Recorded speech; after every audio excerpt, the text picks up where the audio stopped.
Everyone, welcome to our new blog Snehakshi's world.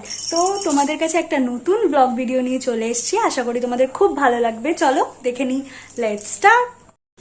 তো প্রথমেই জানি হ্যাপি ফাদার্স ডে। আমার বাবার সাথে কিছু মেমোরি শেয়ার করলাম। সত্যি বাবার মতন বন্ধু জীবনে কখনো হয় না। আর তারপর আমরা চলে গেছিলাম একটুখানি ঘুরতে, মানে একটা কাজ সম্পূর্ণ করতে গেছিলাম। একটা জায়গায় মানত ছিল, সেখানেই গেছিলাম। এই যে দেখো, কোথাও গেলে এই 2 কেজির হেলমেট সারাক্ষণ আমাকে বইতে হয়। আর তারপর এই হেলমেটটা এতটাই ভারী যে মাথায় সারাক্ষণ ঢাক্কান হয়ে থাকে। আর চলো এই যাচ্ছি এবার।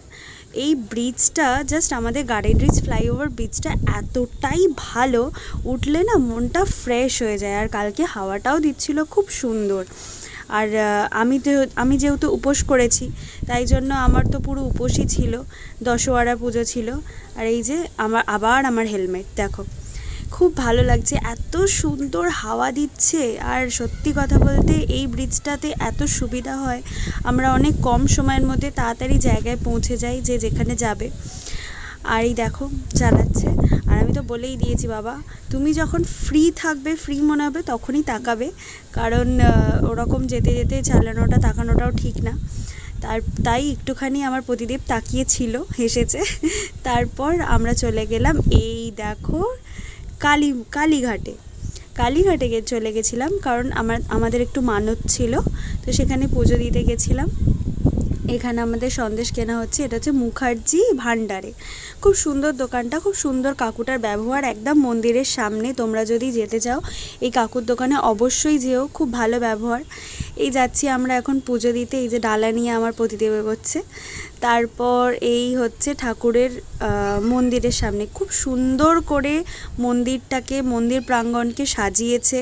তার জন্য মানে সত্যি অসংখ্য ধন্যবাদ আমাদের দিদিকে, মমতা দিদিকে, কারণ সত্যি কি সুন্দর শিল্পকলা দিয়ে সাজিয়েছে। এই যে মায়ের ভোগ নিয়ে যাচ্ছে, এটা আমার জাস্ট ফার্স্ট টাইম দেখা, খুব দারুণ লাগলো, মানে নিজেকে লাকি ফিল হলো যে আমি ভোগ নিয়ে যাওয়াটা দেখতে পেলাম। তারপর এই যে ভেতরে চলে গেছি।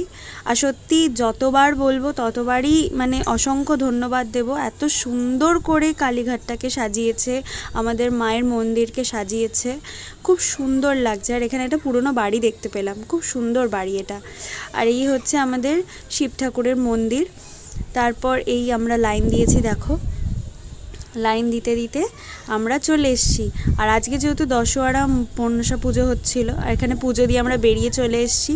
তারপর কি সুন্দর সুন্দর দোকান দেখলেই ভালো লাগে, যেন মনে হয় কিছু কিনি।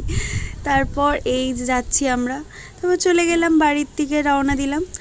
চলো টাটা, দেখা হচ্ছে নেক্সট ভিডিওতে। ঠাকুর তো সবসময় সাথেই আছে।